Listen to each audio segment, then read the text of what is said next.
All right, that's enough. Hi, everybody. I'm Skip Elsheimer. Welcome to the AV Geeks Lunchtime Streaming Show, where we watch old 16mm films. And we were out of town last week and did some amazing work in Whitesburg, Kentucky. Apple Shop was the archive that was flooded. And we went through the archive and I saw a high water mark that was 6.5 feet. So basically, all the audiovisual materials were submerged, except for the very, very top shelf. So demoralizing. But we actually did a workshop on how they could clean some of their audiovisual materials. The film went to Color Lab, which is a wonderful organization, company based in Maryland, near DC, and they have a process for helping films that have been submerged to preserve them. And so they're working on that. We are working on audio, and Spec Brothers is working on video. So there's a combination of different things. But we had a great time, ate a lot of fried food. There weren't a whole lot of dining options. There was good food there, but it was almost all fried. It was not the healthiest for us. And it wasn't the time of year to have fresh fruit and vegetables. So, yeah. Anyways, started off with a home movie because in some parts of the world, this last weekend was Home Movie Day. And coming up this next weekend is also potentially Home Movie Day. Or, any day could be Home Movie Day. So we showed some home movies. I've seen the film that I showed, but I looked away at some point and did not. When we were scanning it, I didn't see that there was a hippo and a bunny in the same pen in the petting zoo. So I was kind of like, "Whoa, that's crazy." Anyways, here's a film. Enjoy.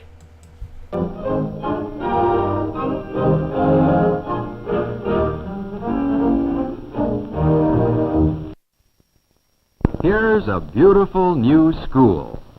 There are plenty of toys to play with, and plenty of children to play with, too.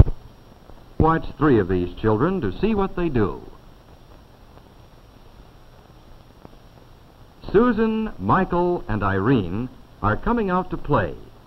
They certainly can have a good time in a play yard like this. But what's the matter with Susan?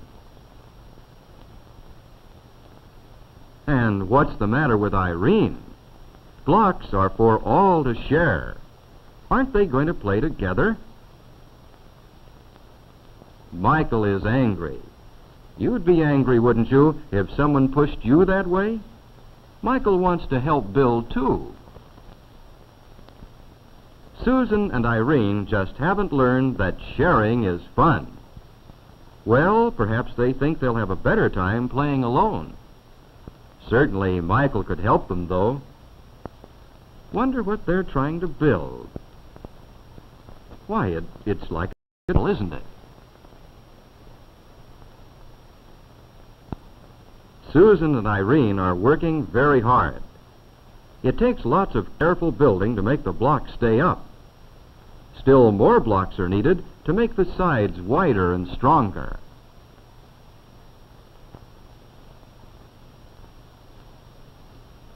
When it's finished, they'll probably want to run a train through it. Would you like to be a train going through a tunnel like theirs? Susan's the first train. Oh, too bad. She's a little too big a train for the tunnel, isn't she? But the girls are going to build the tunnel up again. Perhaps if it's a little wider, Susan may get through next time.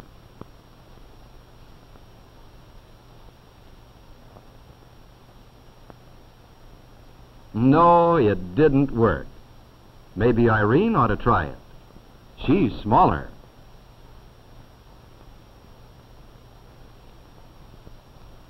While the girls build up their tunnel once more, let's see what Michael is doing.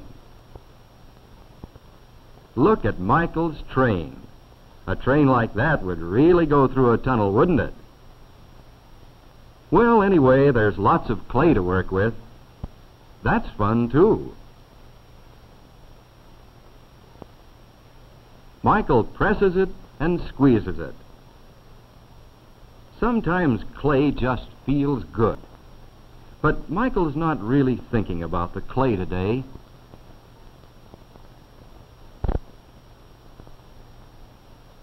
He rolls it and rolls it and rolls it some more.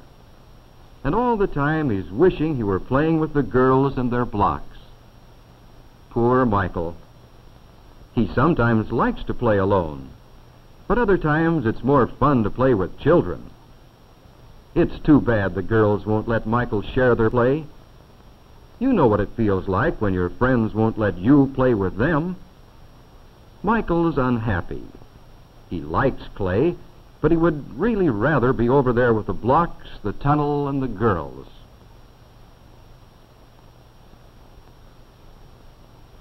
Michael decides to play with the train again. Let's watch him.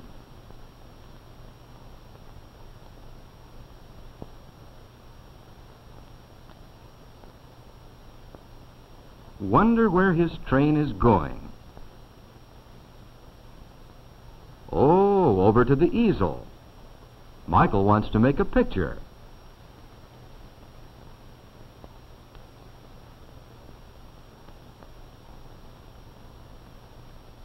Look at those big lines. Michael likes to paint pictures.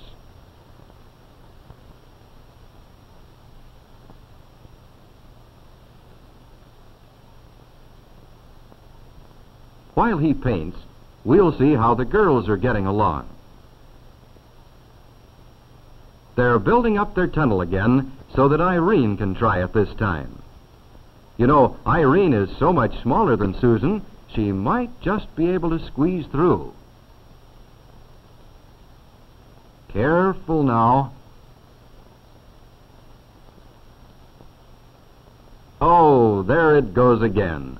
It seems that the girls are both too big to be trains in that tunnel. Too bad they don't have a bigger block for that top piece. But they're building it up once more.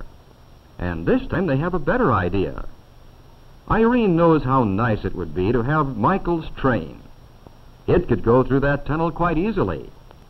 Well, perhaps Michael will share it. Irene is going to ask him. How about that, Michael? Would you play with the girls if... Oh, no, Irene. That's not fair. You can't just grab Michael's train away from him. You didn't share your blocks with him, and so you can hardly expect him to let you take his train. It would be nice to have Michael's train, but he wants to go along with it. You'd feel like Michael does, wouldn't you? What's Michael doing now? Do you think he's going to try to make a sand tunnel? Yes, he's digging one all right. We hope Michael will be able to make his sand tunnel and run his train through it. Let's see if he can.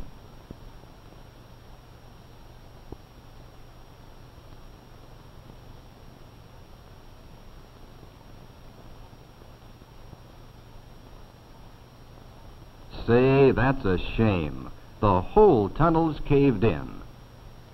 Well, if it won't work, it won't work. What should Michael do? He'd still like to play with the girls and the blocks. He's not happy. And the girls aren't very happy either. Say, where's Michael going? Is he going to talk to the girls? What do you think he's saying?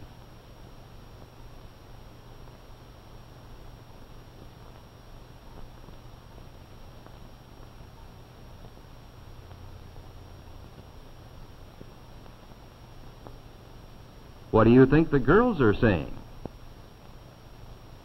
Well, looks like they've all decided they can have more fun if they play and share together. They gather up the train. All three children help to carry the cars. and go over to the blocks.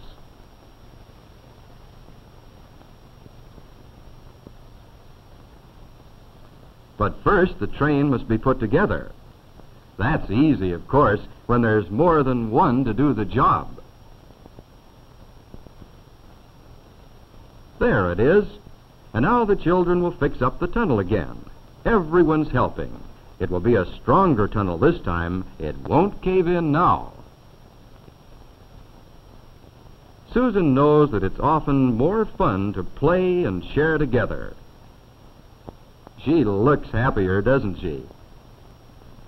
Michael is happy too. He likes what he's doing now because he's playing with his friends. And Irene knows, too, that it's more fun to play and share together. She wants to tunnel. She can hardly wait. All the children, Susan, Michael, and Irene, are having a good time. They're playing together and sharing their toys.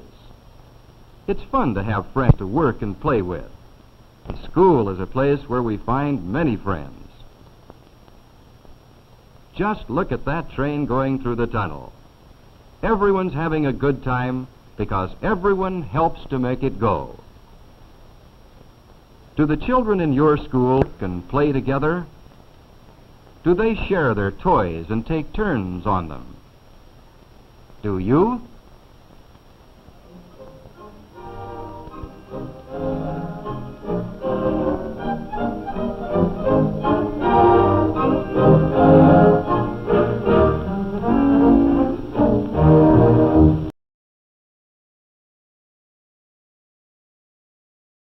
I showed that years ago on the show, so I apologize for that. I try to be good about searching excuse me, our spreadsheet to see like what we have and what we've done, and that one didn't pop up for some reason, but then it did pop up. So there you go, Google Sheets. Anyways, yeah, some of you noticed that the title was different and prepared, and that was because that was missing a title.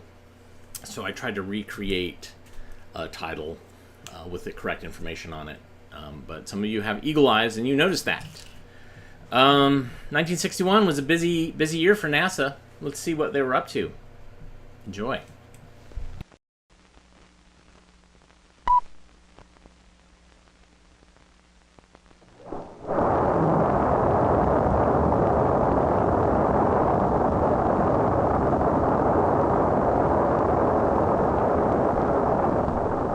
Late in October 1961, the first Saturn vehicle was successfully launched at Cape Canaveral. 3 days later, the Office of Manned Spaceflight was formed. This film will show the steady progress that has occurred in manned spaceflight in the months that have followed. Within a few weeks, Chrysler prepared to produce Saturn S1 stages at Michoud, Louisiana. Actual production was to start as soon as the research and development phase was completed at the Marshall Space Flight Center. Midway through November '61, the RL-10 liquid hydrogen, liquid oxygen engine successfully performed in a preliminary flight rating test.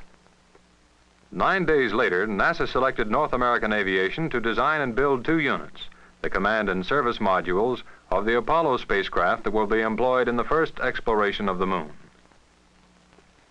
At the close of that month, a spacecraft carrying a chimpanzee named Enos made 2 orbits around the Earth.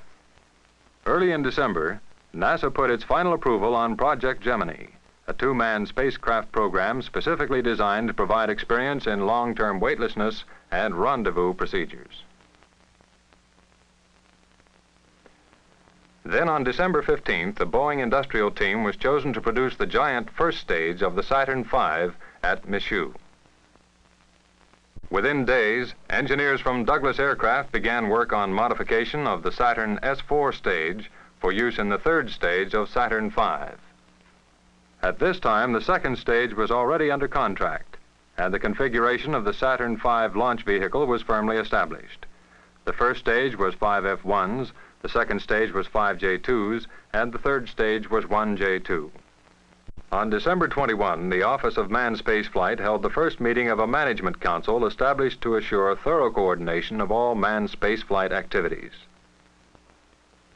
January of 1962 saw Aerojet General start development work on the M1.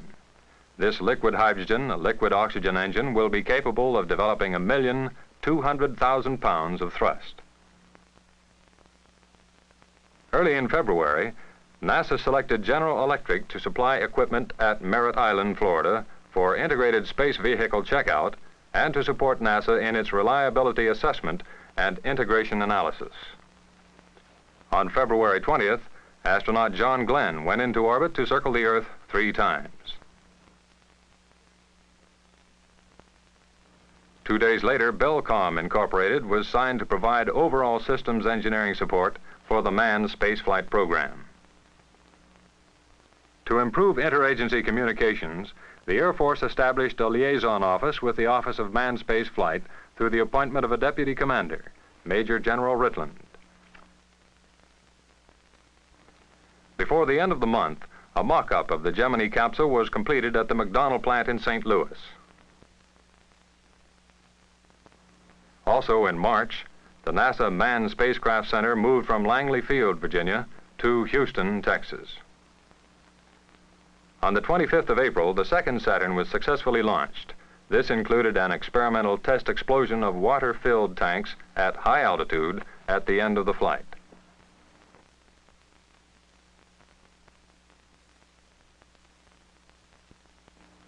Early in May, the separate contracts to produce the major components of the Apollo guidance system were awarded to 3 companies. AC Sparkplug, Raytheon, and Colesman Instrument will work with MIT in charge of systems development.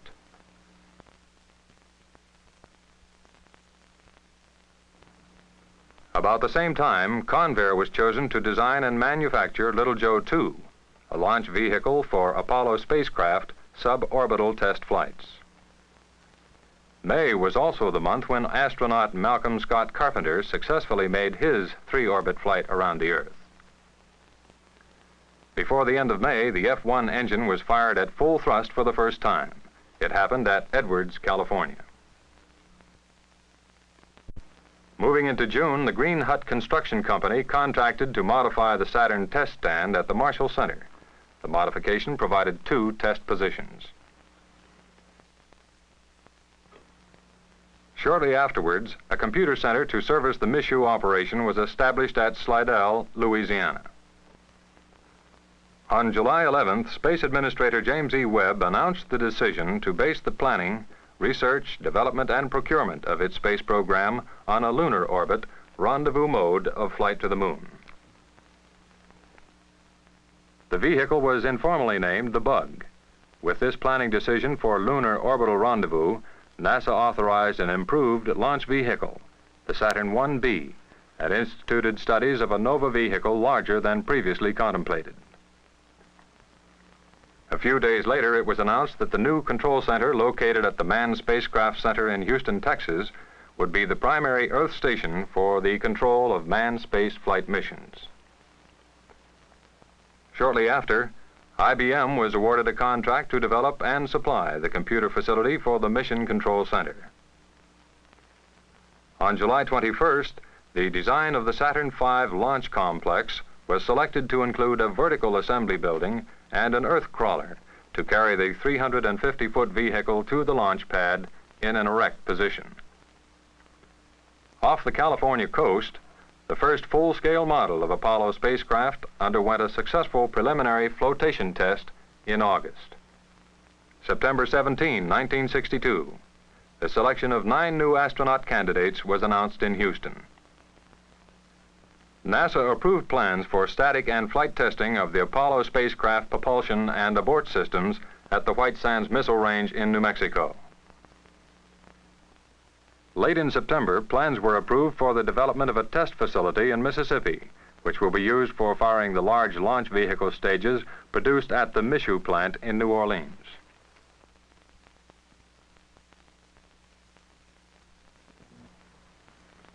On October 3rd, Walter Schirra successfully orbited the Earth 6 times. He made his landing in the Pacific Ocean.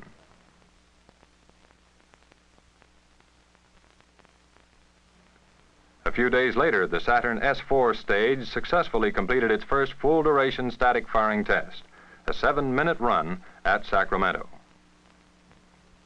At this time, teams from Hamilton Standard and International Latex were contracted for work on the development of spacesuits for Apollo spacemen. Within the week, the J-2 engine underwent a full-duration, 4-minute static firing test at Rocketdyne. Toward the end of the month, a NASA test pilot flew a paraglider over Edwards, California. It was a successful development test for the Gemini recovery system. At that same location, 3 separate contractors began work on a complex of 3 stands for testing the big F-1 rocket engine.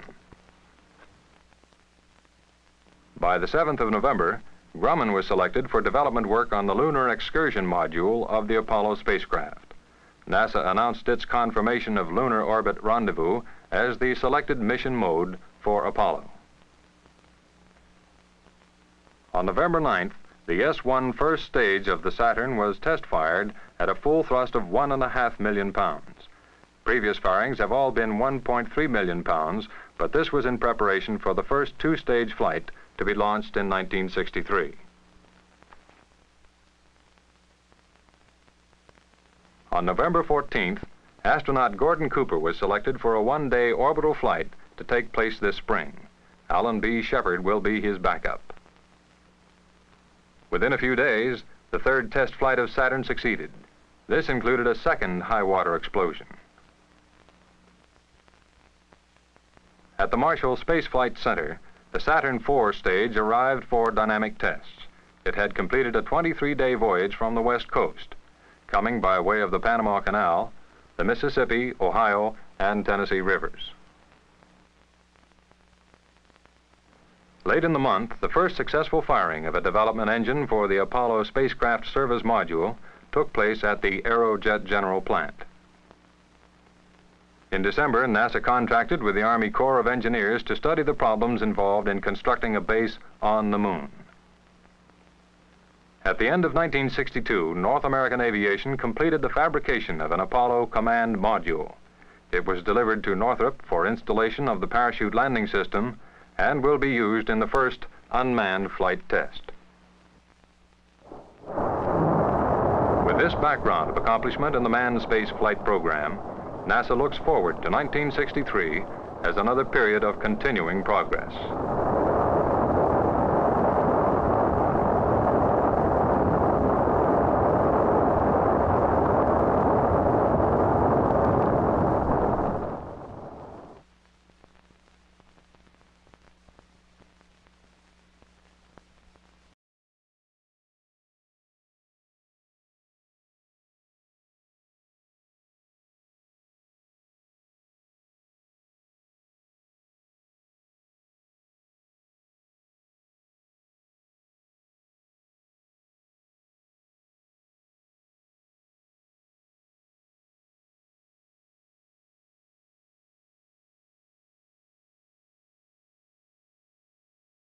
Sorry.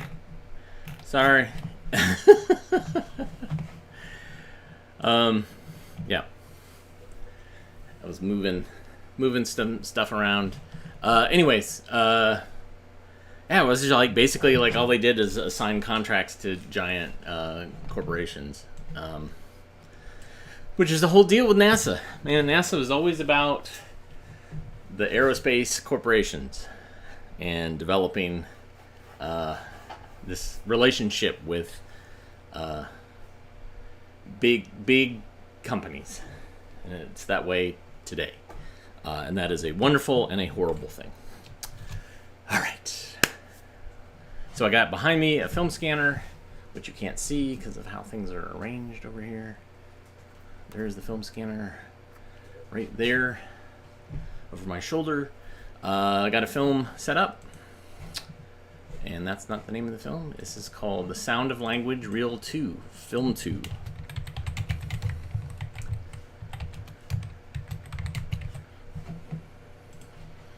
Enjoy.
87, Imperial service, now leaving for Chicago, San Francisco, and Honolulu. All aboard, please. Arrivée dans quelques minutes d'un avion Air France en provenance de Lisbonne.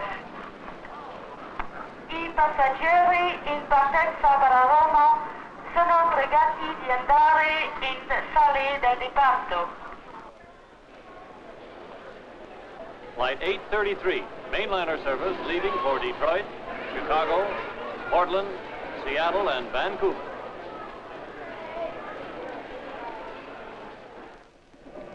Excuse me, Yes, where is it I find the plane to Chicago? I beg your pardon. Where is the plane to Chicago? May I see your ticket, please? Here it is. Flight 633. Oh, gate 17. Is that the north gate or the south gate? Gate 17 is north, right through that door. I have not understand. You see where the man in the tan raincoat is standing? The man with the tan raincoat? Go through that door, down a stairway until you come to a ramp. Down the stairway to a ramp. That's right, a ramp. May I take the travel bag with me? Yes, Is the dinner served on the plane? yes. Thank you very much. You're very welcome. The ticket agent and the passenger were able to communicate, but with some difficulty. What caused the difficulty? It might be said because the passenger was speaking with a foreign accent. But just what does a foreign accent mean? One of the first things a person hears in a language is its tune, the rise and fall of its melody, its intonation. The diagrams and symbols used here are visual treatments of sound patterns, not pictures of exact scientific sound values. Let's listen to parts of the conversation again. Where is the plane to Chicago? An American speaker would say, "Where is the plane to Chicago?" This is a different melody. Where is the plane to Chicago? The words of the French speaker begin on a fairly high pitch and gradually fall to a low pitch on the final syllable. The words of the American speaker, "Where is the plane to Chicago?" begin with a level or normal tone and remain level until the speaker reaches the syllable in the sentence which has the strongest stress. Now, the melody of a language is important to its speakers. A different melody makes the language difficult to understand. Let's take another example. Is that the north gate or the south gate? An American would say, "Is that the north gate or the south gate?" Notice that the speaker of English contrasts the word north and the word south. The French speaker does not. Instead, he stresses the word gate, which is at the end of the sentence. Take the first sentence of the conversation. Excuse me. The French speaker has a heavy stress on me. An English speaker would normally say, "Excuse me," with a heavy stress on the Q's of excuse. In French, syllables and words are relatively evenly stressed, but at the end of every phrase, the last syllable usually has heavier stress than any other syllable. In English, on the other hand, the heaviest stress of a phrase may come at various places in the phrase, depending on the words that are used and the grammatical construction involved. Where do the intonation patterns, the stresses and rhythms that the Frenchman uses come from? Let's listen again to some of the conversation we've already heard. Where is the plane to Chicago? Here's how he would say it in his native French. Où est l'avion pour Chicago? The intonation pattern of his French matches his English. Let's try another sentence. Is that the north gate or the south gate? This is how he says it in his native French. Est-ce la porte d'accès nord ou sud? Again, there is a parallel in the melody of the speaker's English and French. What the speaker has done is to carry over the intonation of his native language into English, particularly at the end of the sentence. Let's take the first sentence of the dialogue. Excuse me. This is how the sentence is said in French. Excusez-moi. The speaker has carried over the stress patterns of his language into English. The stress patterns, the rhythms, and intonations are different for English and French. Of course, the speaker has done more than that. He has said, among other things, Bag. for bag. He has said, South.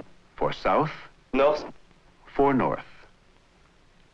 This is because the a sound in the English word bag, or the th sound in the English words north and south, do not occur in his native French. He comes as close as he can, using sounds he has in his own language. The case of R is somewhat different. Both languages have a sound which speakers recognize as R, but they are made in quite different ways and sound different.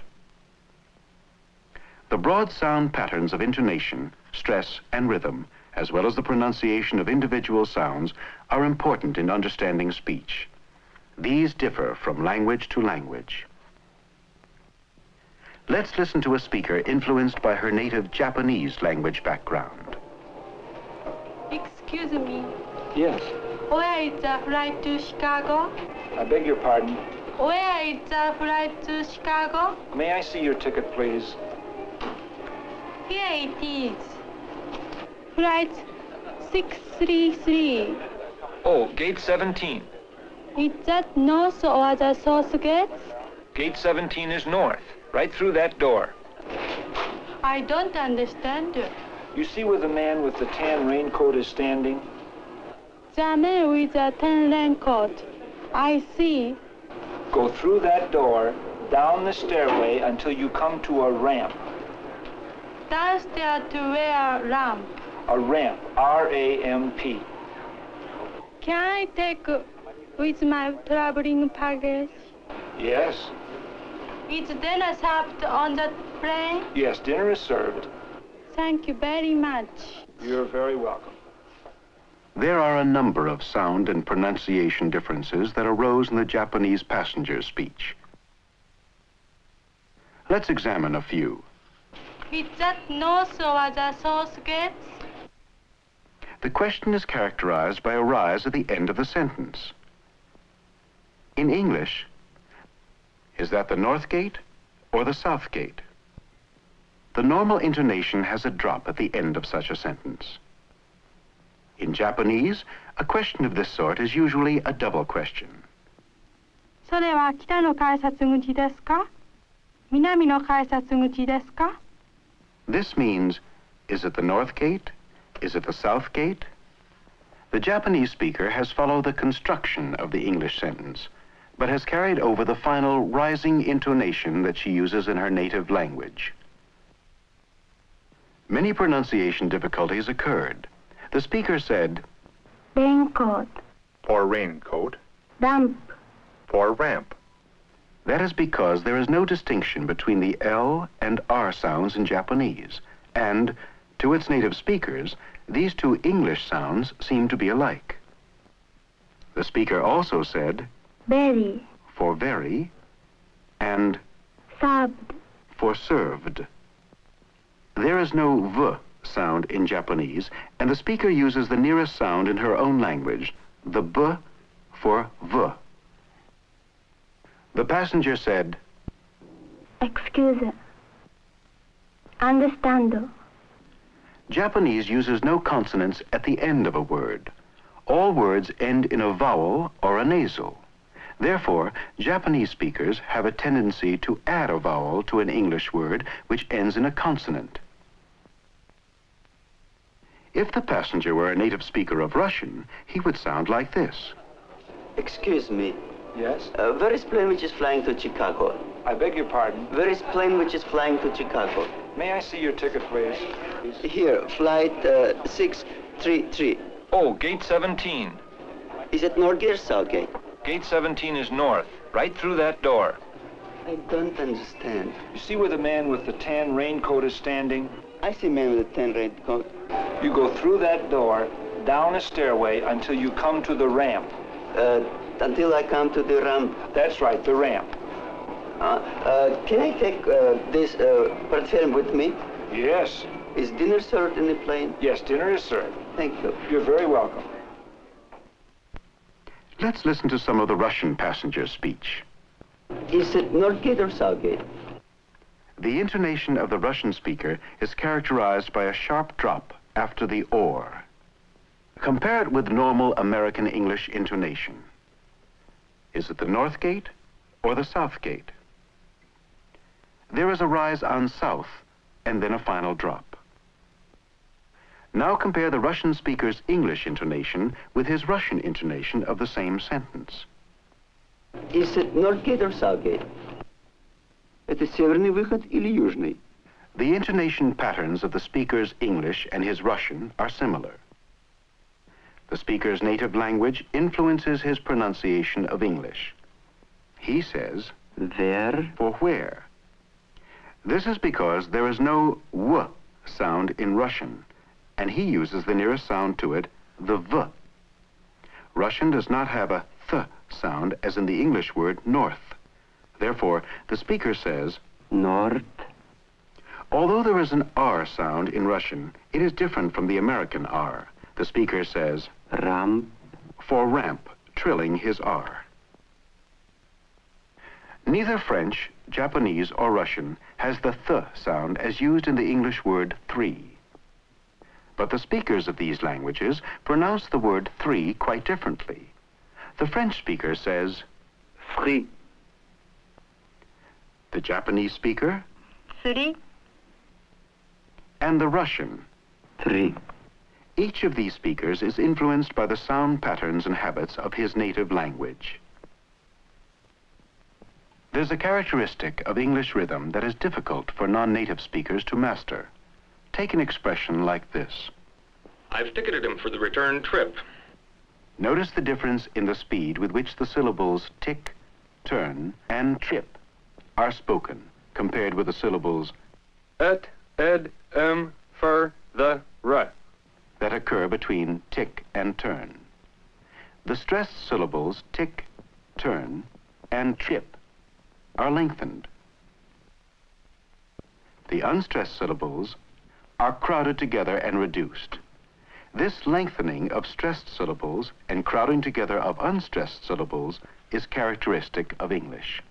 If this same sentence is spoken by a native speaker of Spanish, carrying over the rhythms of his own language, it would sound like this.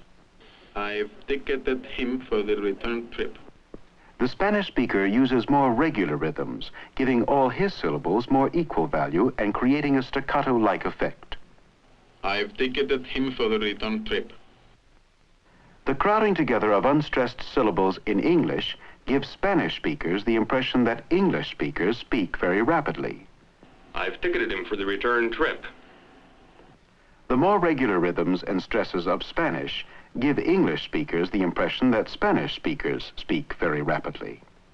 Listen to the sentence in Spanish. Le he expedido el boleto de regreso. Now listen to it in English. I've ticketed him for the return trip. The differences in the two languages are not so much in the speed of utterance as in the rhythms and stresses which the languages use. The intonation, stress, and rhythmic patterns of language, together with its pronunciation, form the sound system of a language. The covering intonational patterns are just as important for understanding in conversation as are the exact phonetic qualities of the separate sounds. There are sounds in one language that are totally different from those of another. For instance, there is nothing in English like the German sounds represented by R and CH in the word Rauchen. Rauchen. Rauchen. Rauchen. Rauchen. meaning to smoke. A speaker of English has difficulty with this word. Rauchen. Rauchen. The American speaker is substituting an American R sound and an American K sound for the German sounds. Möchten Sie rauchen? Nor is there in English anything like the French R sound. La rue. La rue. La rue. La rue. La rue. There is nothing in English like the French U sound. J'ai vu. I saw. J'ai vu. J'ai vu. J'ai vu. But it is not only sounds that are totally new that create problems. There are sounds in the new language that may be familiar to the learner, but are used quite differently. This mother is washing the baby.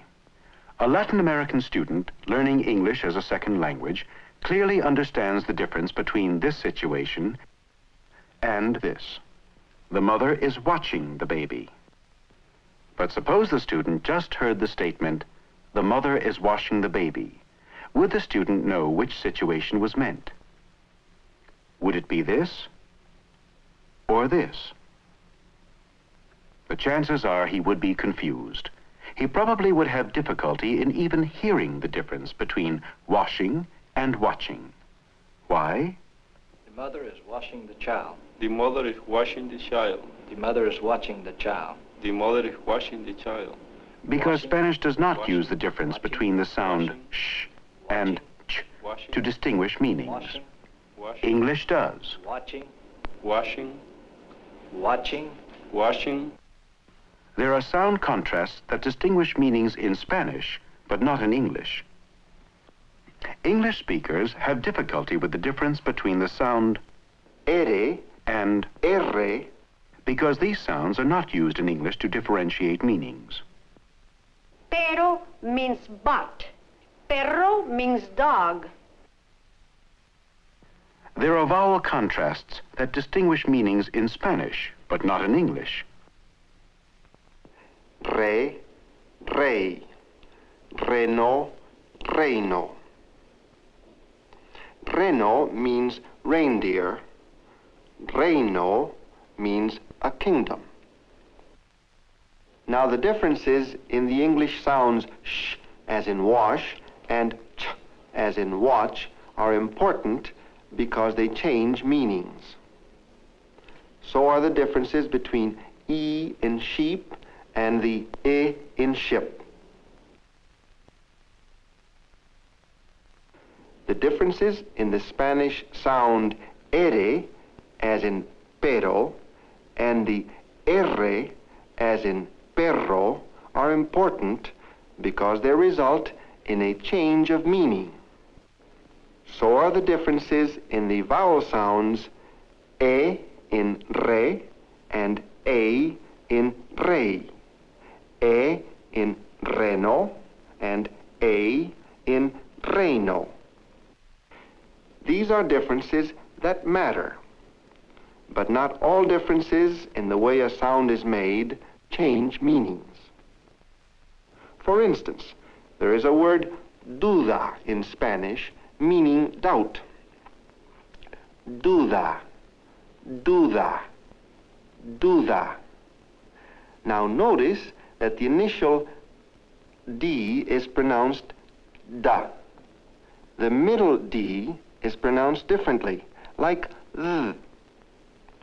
When the da sound occurs between vowels, it is pronounced th. Thus we have lado, meaning side, like this side of the street, or duda, meaning doubt. Now when a Spanish speaker says duda or lado, he's pronouncing the da sound differently in the two positions. But to him, this difference in sound does not make a difference in words. He's probably not even aware that the sounds are different. But take these two sounds in English. There are words like dare and there, ride and writhe, which have totally different meanings. These sound differences do matter in English. Now, what happens when a Latin American encounters an English word like ladder? He tends to pronounce it lather. I need a lather. Which does he mean, since he pronounces them both the same way? Sound differences that are meaningful in one language are not necessarily meaningful in another. In English, there is a difference between words such as sip and zip, racer and razor. In English, the difference between s and z matters. In Spanish, there are words like sol, casa, with the s sound. There are also words like mismo, asno, with the z sound. Yet the difference between the two sounds does not change meanings. If mismo were pronounced with the s sound and casa with the z sound, they would still be understood as the same words, since these differences do not result in new words. Yet the Latin American has difficulty with the s and z sounds in English. They tend to say racer for razor, sip for zip. I bought a new razor. I'm zipping up my coat. The reason for this is that the differences in the s and z sounds do not change meanings in Spanish. Now, linguists have a way of describing this situation. They say that the sound contrasts that change meanings are phonemic. The sh and ch sounds in English are two separate phonemes. The a and e sounds are distinct phonemes. The s and z sounds as well are different phonemes. In Spanish, the ere and erre are two separate phonemes. The e and a sounds are phonemes. The phonemic differences of a language are of major importance, since they affect meaning. Here are charts listing the phonemes of several languages. Fortunately, the total number of phonemes in any language is extremely small. In English, there are 38. In Spanish, there are 24. In French, there are 35. In Russian, there are 40. There are other sound differences that do not matter. In English, the P sound in pie, for instance, is different from the P sound in lip. Pie. If the word pie is pronounced with a lighted match held before the mouth, the flame goes out. Pie. There is hardly a flicker in the P sound in the word lip. Lip. Lip. Lip. Lip. Pie. Actually, the two P sounds are different, but the difference does not matter in English. This difference does matter in some languages. Lip. In Thai, for example, it is a phonemic difference. In Thai, the word pie means danger, and the word pie means to go. The different pie, pie, pie, pie, pie, pie. Sound differences that are regarded as mere variants of the same sound and do not affect meaning are called phonetic. Sound differences that are merely phonetic in one language may be phonemic in another language, and vice versa. Modern teaching methods are sensitive to phonemic and phonetic differences in the language to be learned, as well as in the language background of the learner. Sound combinations may cause difficulties. These combinations may occur in the language to be learned as well as in the native language of the learner. Both English and Spanish, for instance, have the sound combination ST. But in Spanish, this combination is never used at the beginning of words. A Spanish speaker frequently says not study, but Study, study, study, spend, spend, spend, spend, stomach. such pronunciation difficulties are the result of the speaker's conditioning to his own language habits. Individual sounds, such as consonants and vowels, and sound patterns, such as intonations and rhythms, differ from language to language. The sound system of a language consists of individual sounds which operate in patterns of rhythm, stress, and intonation. The sound system of each language is unique.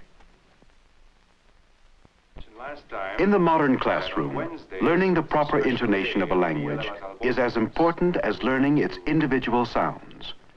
Intonation patterns are learned in correct grammatical structures, along with whatever vocabulary is involved. This is a modern Spanish class conducted by a native speaker of the language. ¿Qué hora es ya? ¿Qué hora es ya? ¿Qué hora es ya? Son las 12. Son las 12. Son las 12. Pues es hora de comer. Pues es hora de comer. Pues es hora de comer, ¿eh? De comer. ¿Qué hora es The teacher ya? is presenting an accurate oral model of the expressions to the class. Pues es hora de comer. ¿Qué hora es ya? Son las 12. Pues es hora de comer. Es hora de comer. ¿Qué hora es ya? Son las 12. Pues es hora de comer. In explaining the meaning of new expressions to be learned, the teacher is using objects, gestures, and the language he is teaching. Es ya. Hora es ya. Hora es ya. Hora. Hora. Hora es ya. Hora es ya. ¿Qué hora es ya? The teacher insists on accurate imitation of the model he is presenting. Son las 12. Son las 12. Son las 12. Son las 12. 12. 12. 12. 12. Son las 12. Son las 12. Son las 12. When necessary, he drills on the pronunciation of individual sounds and words. 12. 12. Las 12. Las 12. Son las 12. Drill on individual sounds and words is followed by incorporation of the sounds into the proper intonational patterns. Las 12. Pues es hora de comer. ¿Todos? Pues es hora de comer. Comer, clase. Comer. Comer. Comer. Hora de comer. Hora de comer. Pues es hora de There is extensive choral work. This helps participation by all and eliminates any self-consciousness by the students. Comer. Hora de comer. Hora de comer. Hora. Hora. Hora de comer. Hora de comer. Hora de comer. Hora de comer. Pues es The teacher provides sufficient practice for thorough mastery of the patterns. Pues es hora de comer. A ver, escuchen atentamente. ¿Qué hora es ya? Son las 12. Pues es hora de comer. Ahora yo digo una frase, ustedes dicen la otra, ¿eh? Ustedes dicen, son las 12. ¿Qué hora es ya? Son las 12. Pues es hora de comer. Otra vez. ¿Qué hora es ya? Son las 12. Pues Choral work is conducted in a dialogue situation by the teacher. primera frase, yo digo la segunda. Yo digo, yo son las 12 y ustedes, ¿qué hora es ya? Repitan todos, ¿eh? ¿Qué hora es ya? ¿Qué hora es ya? Son las 12. Pues es hora de comer. Muy bien. The class and the teacher frequently change roles in the oral dialogue. ¿Qué hora es ya, clase? ¿Qué hora es ya? Son las 12. Pues es hora de Muy comer. bien, muy bien. ¿Qué hora es ya, Claudia? Son las 12. Pues es hora de comer. ¿Qué hora es ya? Son las 12. Pues es hora de comer. There is considerable individual participation after choral practice has helped the students learn the patterns thoroughly. La primera frase, ¿eh? ¿Qué hora es ya? Yo digo, son las 12 y usted dice, pues es hora de comer, ¿eh? ¿Qué hora es ya? Son las 12. Pues es hora de comer. Otra vez. ¿Qué hora es ya? Son las 12. Pues es hora de comer. Muy bien, Miguel. Usted toma la primera frase y yo la segunda, ¿eh? Vamos, Miguel. ¿Qué hora es ya? Son las 12. Pues es hora de comer. Muy bien, Miguel, muy bien. A ver, 2 voluntarios para decir el diálogo enfrente de la clase. A ver, Marquitos y Elisa. The rhythms and tempo of actual speech are A maintained. ver, usted empieza, Marquitos? Y hay que hacer los movimientos. Bien. ¿Qué hora es ya? Son las 12. Pues es hora de comer. The give and take of actual dialogue situations are practiced. Y usted contesta, vamos. ¿Qué hora es ya? Son las 12. Pues es hora de comer. Muy bien, muy bien. A ver, 2 más voluntarios, 2 más. Elena y Catalina, muy bien. Sound patterns are taught, combined with grammar and vocabulary. Son las 12. Pues es hora de comer. Ah, es hora de comer. Ahora usted, Catalina, ¿eh? ¿Qué hora es ya? ¿Qué hora es? This is a valid procedure of modern teaching of languages. For sound, grammar, and vocabulary exist not as separate entities, but as parts of the unity of the living language.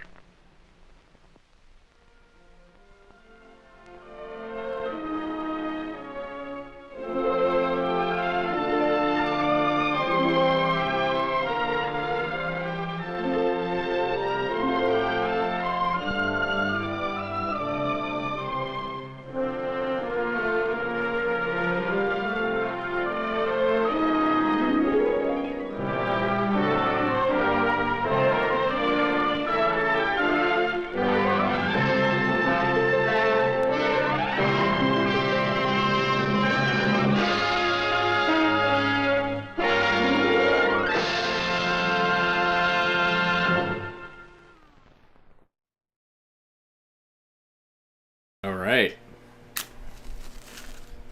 Let's see if it works. Pie.